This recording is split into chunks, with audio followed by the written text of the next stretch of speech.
Hello, my dear students. Hope you are well by the grace of Almighty. I am also well. Here, this is Taposh Chandra Sutradhar, Assistant Teacher of Bogura Cantonment Board High School. As usual, I am going to take your English second paper class. আজকে যে টপিকটা আমি নিয়ে আলোচনা করব সেটা হচ্ছে right form of ভার্বের দ্বিতীয় পার্ট নিয়ে।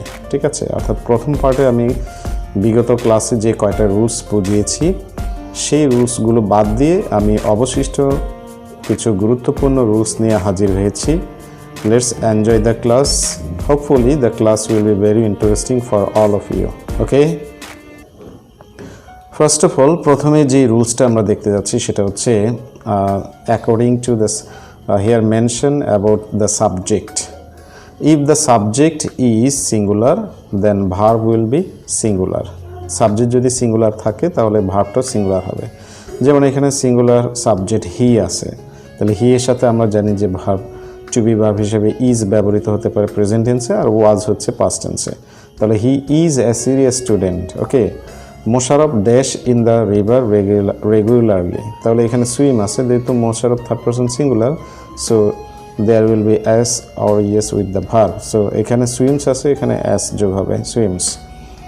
Next one, it dash a bad aspect, এখানে ইট আছে সাবজেক্ট, তাহলে ইটের সাথে ইট যেহেতু third person singular, so verb will be singular. Here answer is has.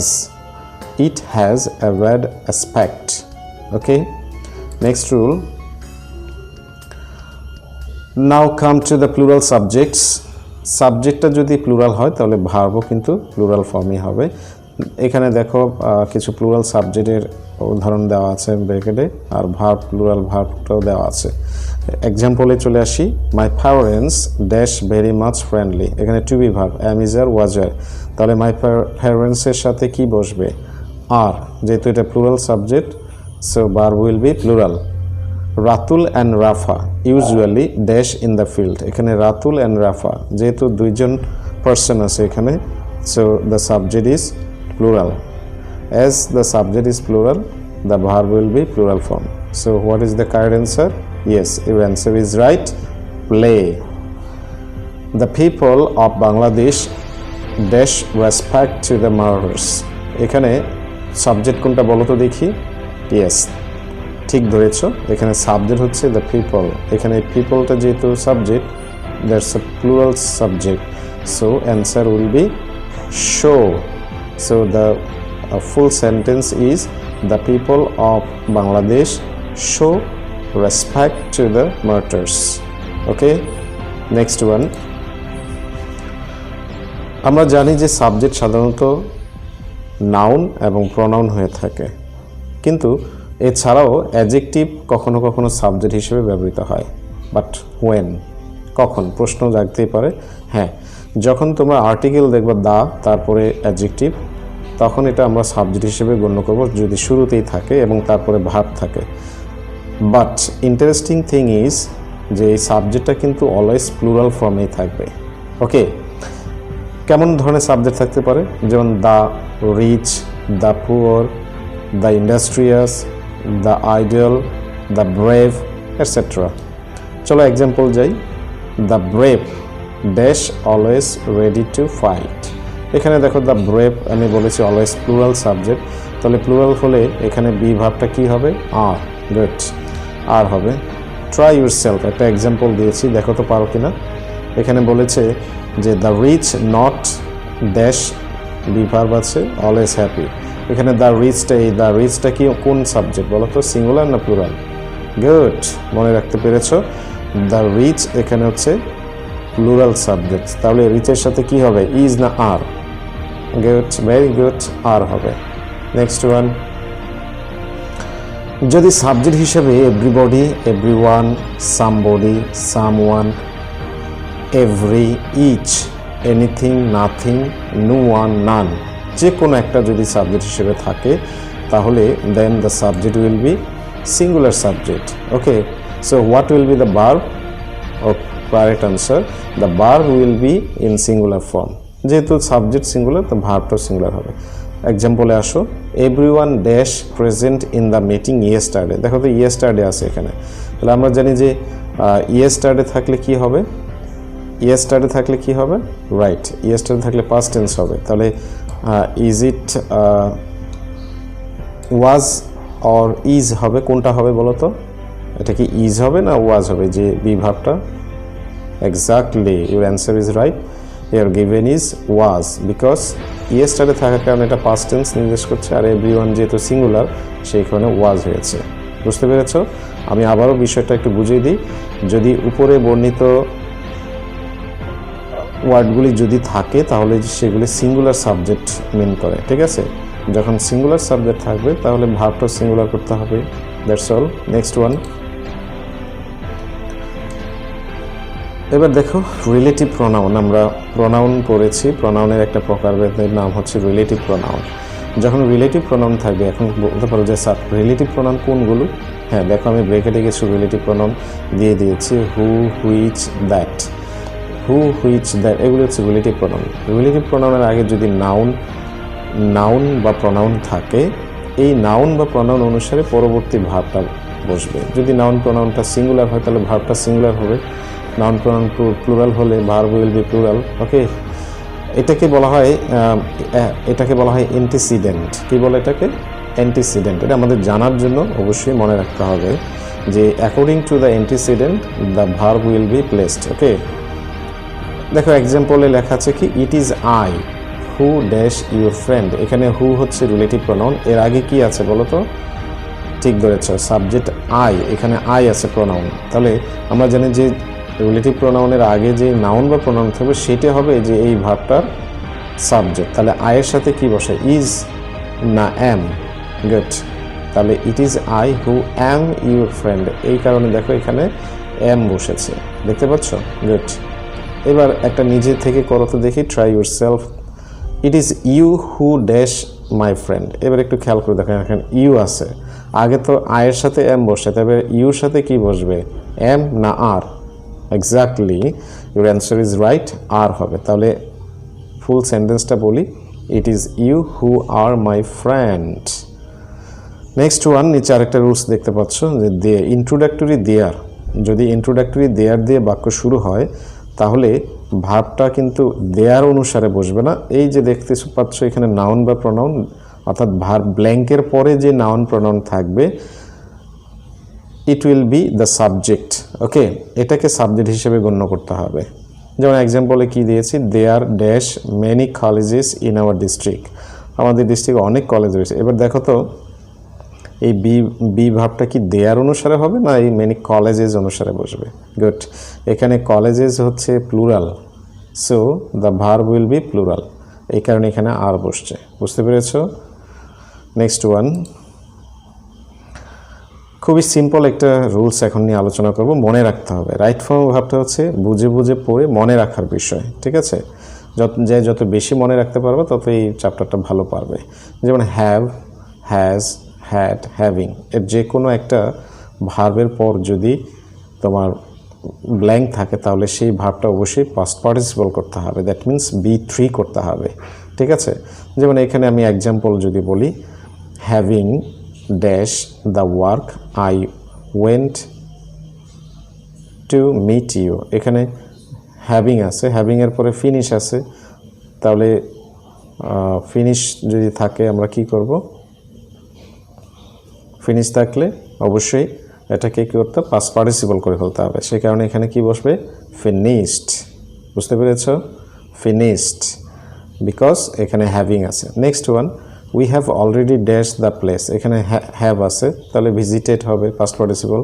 তারপরে my brother has dash a great favour to me. এখানে has আছে, হ্যাজের পরে কি হবে, ভার্বের পাস্ট পার্টিসিপল, এই কারণে ডান হয়েছে। বুঝতে পেরেছ?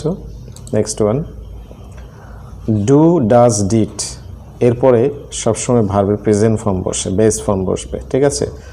সেটা ডু নটও হতে পারে, ডাজ নট হতে পারে, ডিড নটও হতে পারে, অথবা শুধু ডু, ডাজ, ডিডও হতে পারে। ইন্টারোগেটিভে অনেক সময় এটা বসে, সেক্ষেত্রে আমরা ভার্বের প্রেজেন্ট ফর্ম করব, দ্যাট মিন্স বেস ফর্ম। এক্সাম্পলে আসি, she does not dash problems, create আছে প্রবলেমস ফর মি, ব্র্যাকেটে কি আছে ক্রিয়েট। তাহলে যেহেতু বলছি কোনো পরিবর্তন হবে না, প্রেজেন্ট ফর্ম হবে, সেটাই আমরা এখানে লিখব। আর একটা জিনিস তোমরা জানো যে রাইট ফর্ম ভার্বে ব্র্যাকেটে সাধারণত প্রেজেন্ট ফর্মটা বা বেস ফর্মটা দেওয়া থাকে ভার্বে, তো যেগুলি পরিবর্তন হবে না তোমরা ওই ভার্বটা হুবহু লিখে ফেলতে পারবে, বুঝতে পেরেছ? তারপরে দেখো did they dash arrange the programme, এখানে অ্যারেঞ্জ আছে, যেহেতু এখানে ডিড আছে তাহলে অ্যারেঞ্জই থাকবে। We do not dash television in the morning, দেখো এখানে ওয়াচ আছে ব্র্যাকেটে, তাহলে ওয়াচই থাকবে বিকজ এখানে ডু নট আছে, ঠিক আছে। নেক্সট ওয়ান, এটা খুবই সহজ একটা রুলস, কিন্তু মনে রাখতে হবে। যেমন mind, would you mind, worth, can't help, could not help, can not bear, এগুলির পরে ভার্বের সাথে আইএনজি যোগ করতে হবে। তাহলে এগুলির পর যদি দেখো কোনো সময় ব্ল্যাঙ্ক থাকে, সেক্ষেত্রে আমরা যে ভাবটা থাকবে সেটার সাথে আইএনজি যোগ করে দেবো। যেমন আমি এক্সাম্পল দিয়েছি, উড ইউ মাইন্ড, এই যে দেখো উড ইউ মাইন্ড আছে, আমাদের রুলসের মধ্যেও লিখে দিচ্ছি উড ইউ মাইন্ড। তাহলে উড ইউ মাইন্ডের পরে সবসময় কী হবে, ভার্বের সাথে আইএনজি যোগ হবে, শুধু মাইন্ডও থাকতে পারে। তারপরে I cannot help, could not help, তারপরেও ভার্বের সাথে আইএনজি যোগ হবে, তাহলে অ্যান্সার হবে ডুইং। এটা খুবই সহজ। তারপরে দেখো গত ক্লাসে আমরা মডাল অক্সিলিয়ারি ভার্ব শিখেছিলাম। মডাল অক্সিলিয়ারি ভার্বের পর ভার্বের বেস ফর্ম বসে, কিন্তু যদি মডাল অক্সিলিয়ারি ভার্বের পর বি থাকে সেক্ষেত্রে আমরা পাস্ট পার্টিসিপল করতে হবে, দ্যাট মিন্স B3 করতে হবে। যেমন ইট ক্যানট বি, দেখো it cannot be, can be, it can be, এখানে ক্যান হচ্ছে মডাল অক্সিলিয়ারি ভার্ব আর বি হচ্ছে এখানে স্ট্রাকচার অনুসারে বি। তাহলে আমরা জানি যে বি থাকলে পরে ভার্বের পাস্ট পার্টিসিপল করতে হবে, তাহলে কিউর ব্র্যাকেটে কিউ আছে, কিউড হয়ে যাবে, ওকে। তারপরে you should be dash, punish আছে, যেহেতু বি ভার্ব আছে মডাল অক্সিলিয়ারি ভার্বের পর, so answer will be punished, understood.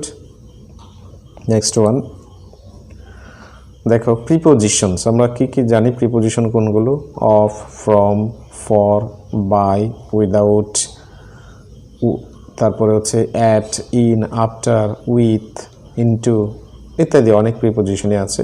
তো প্রিপোজিশনের পরে ভার্বের সাথে কি হবে, আইএনজি যোগ করতে হবে। তাহলে প্রিপোজিশন দেখলে আমরা কি করব, ভার্বের সাথে আইএনজি যোগ করতে হবে। তবে মনে রাখবা টু এর বিষয়টা একটু খেয়াল রাখবা, আমরা এটা পরবর্তী রুলসে জানবো টু এর বিষয়টা। আর বাকি সাধারণত সব প্রিপোজিশনের পরেই ভার্বের সাথে আইএনজি যোগ হয়, শুধুমাত্র টু ব্যতীত। টুটা নিয়ে আমরা পরবর্তী রুলসে আলোচনা করব। দেখো এক্সাম্পলে আসি, a teacher plays a vital role in dash up a nation, এখানে বিল্ড আছে আর এখানে প্রিপোজিশন আছে ইন। আমরা জানি যে প্রিপোজিশনের পরে ভার্বের সাথে আইএনজি যোগ করতে হয়, তাহলে বিল্ডিং হয়ে যাবে, good. They are tired of, দেখো অফ আছে এখানে, তাহলে কল আছে, কি হয়ে যাবে, কলিং ইউ সেভারাল টাইমস, তাহলে অ্যান্সার হবে কলিং। বাই প্রিপোজিশন, কাটিং হয়ে যাবে, তাই না, by cutting the trees I will make a home, কাটের সাথে আইনে যোগ করলে যে টি কনসোনেন্টটা ডাবল হয়ে যাবে, এটা একটা নিয়ম আছে সাধারণত, এটা প্রচলিত একটা নিয়ম। যদি ভার্বের শেষে কনসোনেন্ট থাকে এবং কনসোনেন্টের একটা কনসোনেন্ট থাকে এবং তার পূর্বে একটা ভাওয়াল থাকে, তাহলে সাধারণত শেষের ভাওয়ালটি কনসোনেন্টটি ডাবল হয়ে যাবে আইএনজি যোগ করার সময়, যেমন কাটিং, সিটিং, ঠিক আছে। এটা সাধারণত সব ক্ষেত্রে প্রযোজ্য না, ঠিক আছে। নেক্সট ওয়ান 2 + V1, যেটা আমি বলতে চেয়েছিলাম একটু আগে, যে 2 + V1, দ্যাট মিন্স 2 এর পরে ভার্বের বেস ফর্ম বসবে, প্রেজেন্ট ফর্ম হবে, there will be no change after 2, okay. Example, they came here to dash you, এখানে 2 আছে, 2 এর পরে যেহেতু চেঞ্জ হবে না, বেস ফর্ম থাকবে, সো এখানে 1ই থাকবে, কোনো চেঞ্জ হবে না। To dash a good job is tough without knowing English, এখানে দেখো 2 আছে, 2 এর পরে get, there will be no change of the verb, so what will be the answer, get. এই যা কিন্তু এক্সেপশন হচ্ছে কি, আবার 2 এর পরে আইএনজি যোগ হয়, কখন, এই যে এই ফ্রেজগুলোর ক্ষেত্রে, with a view to, look forward to be use to, এই ফ্রেজগুলোর পরে অবশ্যই কী হবে, ভার্বের সাথে আইএনজি যোগ হবে। যদিও এখানে 2 আছে, তোমাকে এইটা পুরাটাই মনে রাখতে হবে যে with a view to, look forward to be use to, এখানে টু বি মানে অ্যামিজ আর ওয়াজ আর থাকতে পারে, ইউজ টুর পরে ভার্বের সাথে আইএনজি যোগ হবে, ওকে, এই অনুসারে। যেমন Ovi went there with a view to dash there, এখানে Ovi went there with a view to আছে, যে উইথ এ ভিউ টু, যদিও এখানে টু আছে তথাপি এখানে শুধু টুকে আমরা দেখলে হবে না, প্রাধান্য দিলে হবে না, কি বিবেচনা করতে হবে, উইথ এ ভিউ টু। ঠিক আছে, তাহলে কি হবে অ্যান্সারটা, রিডিং, অ্যান্সারটা হবে আইএনজি যুক্ত ভার্ব। ওকে, তারপরে I am looking forward to, যেহেতু লুকিং ফরওয়ার্ড টু আছে, লুক ফরওয়ার্ড টু আছে, সেক্ষেত্রে আমরা ভার্বের সাথে আইএনজি যোগ করব। দেখো গেটিং হবে আইএনজি। একটু আগে একটা নিয়ম বলেছিলাম, যদি ভার্বের শেষে যদি একটা কনসোনেন্ট থাকে তার পূর্বে একটা ভাওয়েল থাকে, সেক্ষেত্রে আইএনজি যোগ করার সময় সেই কনসোনেন্টটা ডাবল হয়ে যাবে। দেখো এখানেও তাই অবস্থা আছে, গেট, টিটা হচ্ছে কনসোনেন্ট, তার পূর্বে একটা ভাওয়েল আছে ই, তাহলে কি হবে, ভার্বের সাথে আইএনজি যোগ করার সময় দেখো টিটা ডাবল হয়ে গেছে, বুঝতে পেরেছো। নেক্সট ওয়ান দেখো বি ভার্ব, বি ভার্ব কোনগুলো, এম, ইজ, আর, ওয়াজ, আর, বিন। যদি অ্যাক্টিভ সেন্টেন্স থাকে, অ্যাক্টিভ সেন্টেন্সের ক্ষেত্রে আমরা এই বি ভার্বের পরে আইএনজি যোগ করব, কিন্তু যদি প্যাসিভ সেন্টেন্স থাকে সেক্ষেত্রে আমরা বি ভার্বগুলোর পরে ভার্বের পাস্ট পার্টিসিপল করব। এখন বুঝবো কীভাবে স্যার এটা অ্যাক্টিভ আছে না প্যাসিভ হবে, এটা বোঝার উপায় কি, যখন সাবজেক্ট নিজে কাজটা করবে তখনই মনে করবে এটা অ্যাক্টিভ সেন্টেন্সে আছে। ঠিক আছে, যেমন I am delivering my lecture, আমি এখন লেকচার প্রদান করছি, কে করছে, আমি, তাই না, যেহেতু আমি করছি তাহলে আমি আই এখানে active, so it is active sentence, তাই না। আবার এখন যদি আমি এটা বলতাম যে delivery, my delivery is wing, যে আমার লেকচারে, sorry, my lecture is being delivered by me. এইবার কিন্তু মাই লেকচার এখানে সাবজেক্ট ঠিকই, কিন্তু লেকচারে তো আর লেকচার দিতে পারে না, তাই না, সেক্ষেত্রে এটা প্যাসিভ সেন্টেন্স। তো আমরা যেটা বুঝলাম যে যদি অ্যাক্টিভ সেন্টেন্স থাকে তাহলে এই অক্সিলারি ভার্বগুলোর শেষে এই ভার্বগুলোর পরে ভার্বের সাথে আইএনজি যোগ করব, আর প্যাসিভ সেন্টেন্সের ক্ষেত্রে আমরা পাস্ট পার্টিসিপল ফর্ম করব। তাহলে দেখি মিলে নেই, যেমন air is dash by human beings, এখানে এয়ার কি নিজে নিজে পলিউশন হচ্ছে, নো, তাহলে এয়ার এই কাজটা করছে না, সেই কারণে এটা প্যাসিভ, দ্যাটস ওয়াই এটা পাস্ট পার্টিসিপল করতে হবে, সেই কারণে পলিউটেড হয়েছে। দ্য থিপ ওয়াজ ড্যাশ, দেখো থিপ কি নিজে নিজে ধরা পড়েছে না অন্য ধরেছে, হ্যাঁ, এই থিপ তো আর নিজে নিজেকে ধরে নাই, অন্য কেউ ধরেছে, সেই কারণে দ্য থিপ ওয়াজ কট হবে, বুঝতে পেরেছ, এটা passive. We are dash the party now, আমরা এখন পার্টি কি করছি, উপভোগ করছি, তাহলে উপভোগটা কে করছে, আমরা করছি, তাহলে এটা অ্যাক্টিভ সেন্টেন্স। এবার বুঝতে পেরেছ, তাহলে যদি বুঝে থাকো এবার আমার সাথে উত্তরটা বলো তো দেখি কী হবে। ওয়াটার ইজ ড্যাশ লাইফ, পানিকে জীবন বলা হয়, পানির অপর নাম জীবন, তাই না, আমরা তাই তো বলি, কিন্তু পানির অপর নাম পানি কি নিজে নিজে বলে নাকি আমরা বলি, রাইট, আমরা বলি, তাহলে ওয়াটার ইজ ড্যাশ লাইফ, এটা কি অ্যাক্টিভ সেন্টেন্স না প্যাসিভ, প্যাসিভ, গুড, তাহলে পাস্ট পার্টিসিপল করতে হবে। What will be the answer, called. We are dash water in many ways, আমরা পানি বিভিন্ন উপায়ে দূষিত করছি। এবার দেখো তো কারা দূষণ করছে, আমরা দূষণ করছি, তাহলে this subject is active, so this sentence is in active sentence, so what will be the answer, আমরা বলেছি যদি অ্যাক্টিভ সেন্টেন্স হয় তাহলে সেক্ষেত্রে এই অক্সিলারি ভার্বগুলো পরে ভার্বের সাথে আইএনজি যোগ করতে হবে, তাহলে এটা অ্যান্সার হবে কি, polluting, we are polluting water in many wedge. Next one দেখো, প্রেজেন্ট ইনডিফিনিট অথবা প্রেজেন্ট পারফেক্ট যদি থাকে, তারপরে অ্যাজ ইফ অথবা অ্যাজ দো থাকে, অর্থাৎ অ্যাজ ইফ অথবা অ্যাজ দো যদি থাকে তার আগে প্রেজেন্ট ইনডিফিনিট অথবা প্রেজেন্ট পারফেক্ট যেটাই থাকুক সেক্ষেত্রে আমরা পরে পাস্ট ইনডিফিনিট করবো, দ্যাট মিনস ভার্বের পাস্ট ফর্ম করতে হবে, ঠিক দেখতে পেয়েছ। তাহলে এক্সাম্পল মিলাও, she talks as if she new everything হবে, কারণ হচ্ছে যে অ্যাজ ইফের আগে দেখো টক্স, এখানে প্রেজেন্ট ইনডিফিনিট আছে, সেই কারণে নিউ হয়ে গেল পাস্ট টেন্স, কারণ আমার এক্সাম্পল রুলসে দেখো লেখা আছে V2 হয়ে যাবে, V2 মানে কি, ভার্বের পাস্ট ফর্ম। তারপরে আরেকটা নিয়ম আছে, যদি অ্যাজ ইফ অথবা অ্যাজ দেওয়ার আগে পাস্ট ইনডিফিনিট থাকে তারপরে পাস্ট পারফেক্ট করতে হবে, তা পাস্ট পারফেক্টে আমরা জানি হ্যাড বসে, তাহলে হ্যাডের পরে ভার্বের পাস্ট পার্টিসিপল করতে হবে, সেই কারণে দেখো এক্সাম্পলও তাই দিয়েছি, she spoke as if she dash everything, তাহলে নো আছে, এবার কি নিউ হবে না, এবার পাস্ট পারফেক্ট যেহেতু হ্যাড নোন হবে। তারপরে সিন্সের নিয়মটা দেখো অনেকটা একই রকম অ্যাজ ইফের মতো, সিন্সের আগে যদি প্রেজেন্ট ইনডিফিনিট অথবা প্রেজেন্ট পারফেক্ট থাকে তারপরে past indefinite, that means V2 করতে হবে, ভার্বের পাস্ট ফর্ম করতে হবে। Many years have passed since you dash me, এখানে দেখো সিন্সের আগে প্রেজেন্ট পারফেক্ট আছে, তাহলে আমার স্ট্রাকচারও কিন্তু তাই বলা আছে প্রেজেন্ট পারফেক্ট। তাহলে প্রেজেন্ট পারফেক্ট থাকলে পরে কি করতে হবে, পাস্ট ইনডিফিনিট। তাহলে মিটের পাস্ট ফর্ম কি, met, M E T, met. Next one, সিন্সের আগে যদি পাস্ট ইনডিফিনিট থাকে তারপরে আমরা পাস্ট পারফেক্ট করব। তাহলে সিন্সের আগে দেখো পাস্ট ইনডিফিনিট আছে কিনা, 10 years passed since we met together. তাহলে এখানে পাস্ট পারফেক্ট করতে হলে হ্যাড বসাতে হবে, হ্যাড মেট, এবং ভার্বের পাস্ট পার্টিসিপল করতে হবে। তারপরে উড দ্যাট যদি থাকে, উড দ্যাটের পরে সাবজেক্ট থাকলে আমরা কি বসাবো, কুড বসাবো। কুডের পরে V1, that means verb in present form. এক্সাম্পলে আসো, would that I dash my habit, তাহলে আয়ের সাথে কি বসবে, আমরা structure according to the structure আমরা কুড বসাবো এখানে, I could change my habit. Okay, next rule, no sooner had এর সাথে দেন বসে জানি, স্কার্সলি হ্যাডের সাথে হোয়েন বসে, হার্ডলি হ্যাডের সাথে বিফোর বসে। কিন্তু আমার রুলসটা হচ্ছে যে নো সোনার হ্যাডের পরে, এই হ্যাডের পরে আমরা জানি যে ভার্বের পাস্ট পার্টিসিপল করতে হয়। দেখো সবগুলির পরেই পাস্ট পার্টিসিপল দিয়েছি। নো সোনার হ্যাডের সাথে পাস্ট পার্টিসিপল, স্কার্সলি হ্যাডের সাথে পাস্ট পার্টিসিপল, হার্ডলি হ্যাডের সাথেও পাস্ট পার্টিসিপল। তবে এই যে এখানে দেন, হোয়েন, বিফোর আছে না, তারপরে পাস্ট ইনডিফিনিট টেন্স হবে। দ্যাট মিন্স ভার্বগুলো হয়ে যাবে পাস্ট ফর্ম, V2 হয়ে যাবে। তাহলে এই দেন, হোয়েন, বিফোর এদের আগে এখানে যেটা হবে পাস্ট পার্টিসিপল হবে, আর পরে হবে হচ্ছে এখানে হবে past indefinite, that means V2।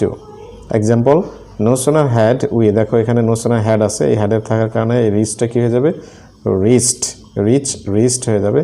আর এই দেখো দেন আছে এখানে, দেনের পরে দ্য বেল রিং আছে, রিংয়ের পাস্ট ফর্ম কি, র্যাং। কেন হলো, এই যে এখানে আমরা বলেছি V2 হবে, বুঝতে পেরেছো। নেক্সট ওয়ান, যদি হোয়াইল থাকে, হোয়াইলের পরে যদি ব্ল্যাঙ্ক থাকে তাহলে অবশ্যই তোমাকে ভার্বের সাথে আইএনজি যোগ করতে হবে। আর হোয়াইলের পরে যদি সাবজেক্ট থাকে তাহলে এটা পাস্ট কন্টিনিউয়াস টেন্স করবা, ঠিক আছে। দুইটার মধ্যে পার্থক্য কি, হোয়াইলের পরে ভার্বের সাথে আইএনজি যোগ হবে, আর হোয়াইলের পরে সাবজেক্ট থাকলে অবশ্যই পাস্ট কন্টিনিউয়াস হবে। What is the structure of past continuous tense, subject plus ওয়াজার plus ভার্বের সাথে আইএনজি যোগ প্লাস অবজেক্ট প্লাস অ্যাকশন। দুইটা এক্সাম্পল দেখো, এখানে হোয়াইলের পরে ওয়াক আছে, তাহলে কি হয়ে গেল, ওয়াকিং। আর এখানে দেখো হি স মি হোয়াইল আছে, হোয়াইলের পরে আই আছে, আই থাকলে কি হয়ে যাবে, যেহেতু সাবজেক্ট আছে তাহলে পাস্ট কন্টিনিউয়াস, আয়ের সাথে ওয়াজ বসে, ভার্বের সাথে আইএনজি যোগ, ঠিক আছে। দ্যাটস অল, অনেকগুলো রুলস নিয়ে আলোচনা করলাম। এবার HW, আমি যেই হোমওয়ার্ক এখানে 15টা ফিল ইন দ্য ব্ল্যাঙ্কস দিচ্ছি, 15টা সেন্টেন্সে শূন্যস্থানগুলো তোমরা যত্ন সহকারে করবা। এই রুলসের উপর ভিত্তি করেই আমি এইগুলি দিয়েছি। এখন পর্যন্ত আমি যে ক্লাসগুলো নিয়েছি তার উপর ভিত্তি করেই আমি এই এক্সাম্পলগুলো দাঁড় করিয়েছি। এই HW সুন্দর করে তোমরা খাতার মধ্যে কমপ্লিট করবে, ঠিক আছে। If you face any problem then ask me in the comment box, I will try to solve your problem. Okay, so that's all for today. Thank you very much for enjoying the class. See you next time. Bye.